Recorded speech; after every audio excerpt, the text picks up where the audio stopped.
What's up guys, it's me Jeremy. When it comes to League, it's always been really surprising to me just how many throws actually occur in the game. I mean, if we take a look at an average solo queue game, there's almost always a couple, if not more, significant throws that take place every single game across all levels of skill. And there's a couple of reasons why this happens. Also, just as a heads up, when this video goes live, I'll be streaming, so if you want to check it out, there's a link in the description.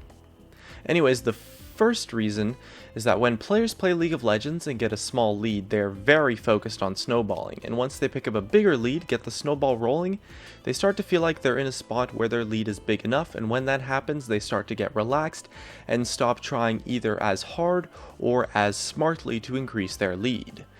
And League of Legends is a game that takes so much mental focus and thought to acquire that initial lead in the first place that it's very easy to relapse and let up your focus and get comfortable and to some extent get arrogant.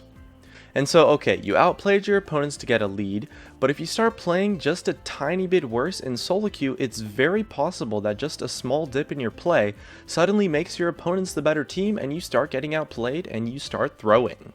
And the next aspect is that when players get ahead, they start to get really greedy or really ambitious in their decision making in order to make plays that are maybe a little bit more fun. When players feel like they are far enough ahead, they often start making these plays that are not very smart and not really good for their game state, but are super flashy and are usually end up either being pretty fun or pretty funny.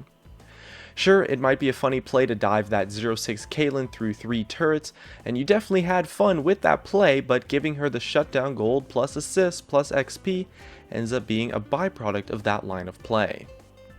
And lastly, in solo queue, a major throw really puts everyone on tilt, and after just 1 or 2 throws, even if the game is totally even, or even if you're only just a little bit behind, people are very quick to give up because they feel like in losing their lead, they lost their chance of the game. So tilting is a huge part of what makes those throws meaningful and makes multiple throws happen throughout a game.